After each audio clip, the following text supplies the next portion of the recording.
आज है 12 सितंबर 2025, दिन शुक्रवार। यूपी की सुर्खियों में आपका स्वागत है। आइए देखते हैं फटाफट अंदाज में यूपी की खबरें।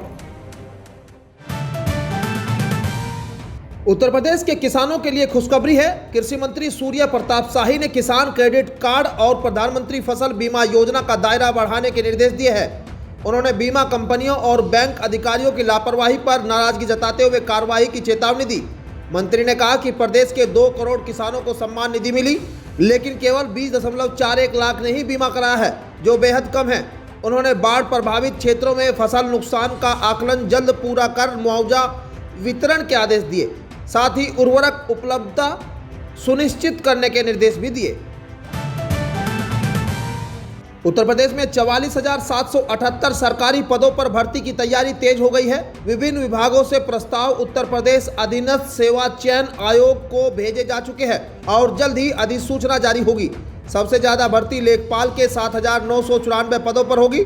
इसके अलावा तकनीकी सेवा के 4,582, अधिशासी अधिकारी 320, आबकारी सिपाही 564, कंपाउंडर 560, सहायक विकास अधिकारी 545, सहायक बेरिंग तकनीशियन 419, होम्योपैथिक फार्मासिस्ट 397, बीजीपी तकनीशियन 255 और मत्स्य अधिकारी के 105 पदों के लिए प्रस्ताव दिए गए हैं। आयोग ने त्रुटिपूर्ण प्रस्ताव विभागों को संशोधन हेतु लौटाए।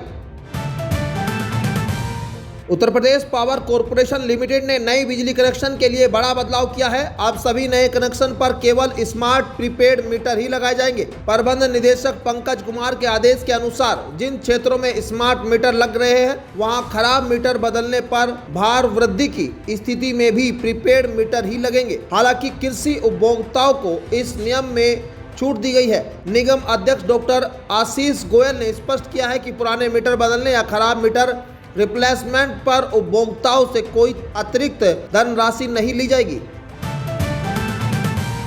उत्तर प्रदेश में सेवा पखवाड़ा 17 सितंबर से 2 अक्टूबर के दौरान 15 लाख पौधे लगाए जाएंगे। वन मंत्री अरुण कुमार सक्सेना ने बताया कि इस अभियान में नमो वन नमो पार्क भी स्थापित होंगे।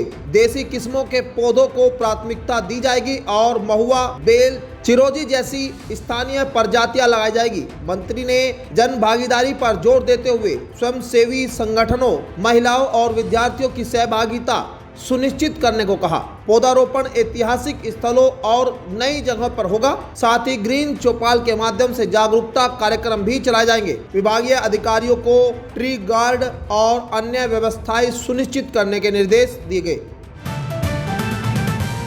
डीजीपी राजीव कृष्ण ने साइबर अपराधों पर सख्ती के निर्देश दिए हैं। उन्होंने कहा कि इंटरनेट मीडिया पर महिलाओं और बच्चों के खिलाफ आपत्तिजनक टिप्पणी करने वालों पर कड़ी कार्रवाई की जाएगी। National cyber crime reporting portal पर दर्ज शिकायतों का निस्तारण एसओपी के अनुसार त्वरित रूप से किया जाए। देश की सुरक्षा को खतरे में डालने वाली आपत्तिजनक सामग्री तुरंत हटवाई जाए। वित्तीय अपराधों में प्राथमिकता से मुकदमा दर्ज कर ठगी की राशि कोर्ट के आदेश से पीड़ितों को लौटाई जाए। साथ ही साइबर सेल कर्मियों को विशेष प्रशिक्षण देने पर भी जोर दिया गया। लखनऊ में विकास कार्यों को सुव्यवस्थित करने के लिए सुगम पोर्टल शुरू किया गया है। नगर विकास मंत्री AK शर्मा ने बताया कि जल निगम, BSNL, ऊर्जा, PWD सहित सभी विभागों को किसी भी कार्य से पहले इस पोर्टल पर आवेदन करना होगा। इसके तहत यूजर चार्ज जमा करना होगा, जो काम पूरा होने और संपत्ति को नुकसान न होने की पुष्टि के बाद वापस मिलेगा। पोर्टल से विभागों के बीच समन्वय बनेगा और सड़कों, बिजली, टेलीकॉम लाइन व अन्य सार्वजनिक संपत्तियों को नुकसान से बचाया जा सकेगा।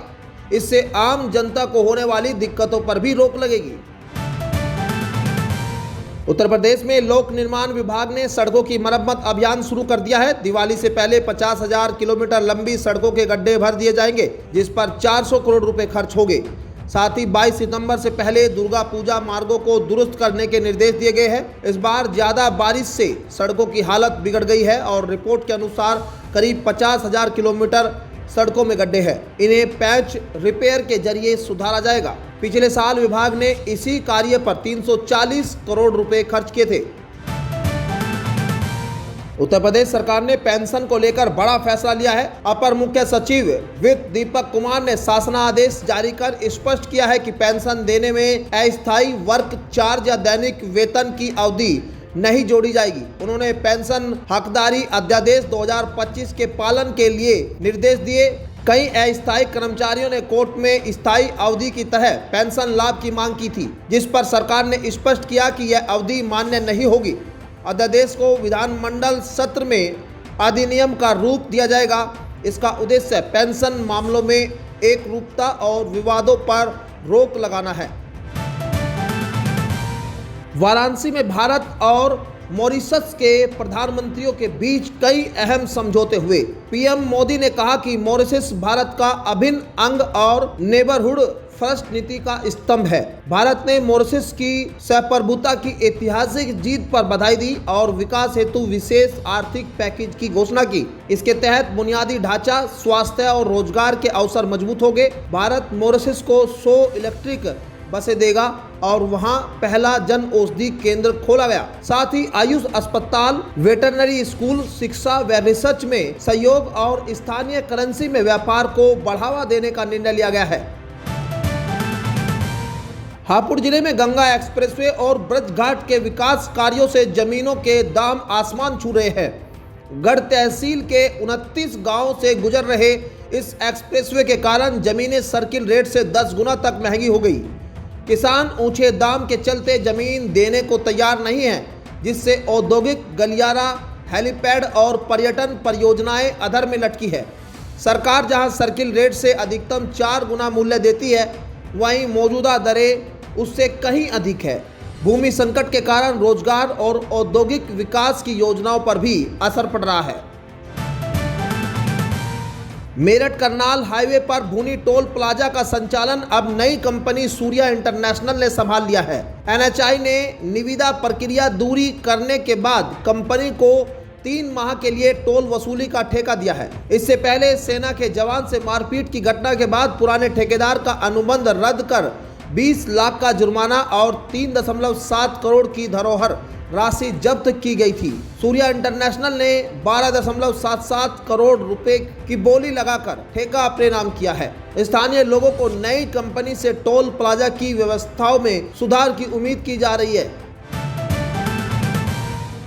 उत्तर प्रदेश में नया तकनीकी कोर्स शुरू करने से पहले अब अखिल भारतीय तकनीकी शिक्षा परिषद से अनुमति लेना अनिवार्य होगा। यदि कोर्स का नाम अप्रूवल प्रोसेस हैंडबुक में दर्ज नहीं है, तो विश्वविद्यालय या संस्थान को विस्तृत सिलेबस और नामांकन की जानकारी 25 सितंबर तक परिषद को भेजनी होगी। AICTE ने 2026-27 शैक्षणिक सत्र के लिए दिशा निर्देश जारी कर दिए हैं। AKTU कुलपति प्रोफेसर JP पांडे ने कहा कि बिना AICTE मान्यता के कोई तकनीकी कोर्स मान्य नहीं होगा। छात्रों को प्रवेश से पहले संस्थान की मान्यता AICTE वेबसाइट पर जरूर जांचने की सलाह दी गई है। सुन्नी सेंट्रल वक्फ बोर्ड ने प्रदेश की सभी वक्फ संपत्तियों को 5 दिसंबर तक उम्मीद पोर्टल पर अपलोड करने का आदेश दिया है।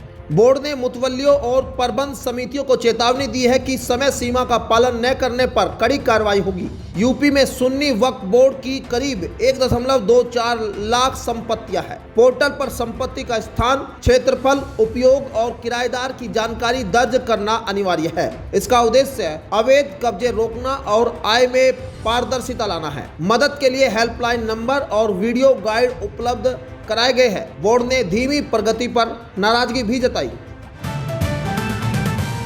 समाजवादी पार्टी ने 2027 विधानसभा चुनाव के लिए नई रणनीति बनाई है। पार्टी चुनाव से 6 महीने पहले ही प्रत्याशियों की घोषणा करेगी। इसकी प्रक्रिया 2026 के पंचायत चुनाव के बाद शुरू होगी। सपा का फोकस पिछली हारी सीटों और कम अंतर से हारी विधानसभा क्षेत्रों पर रहेगा।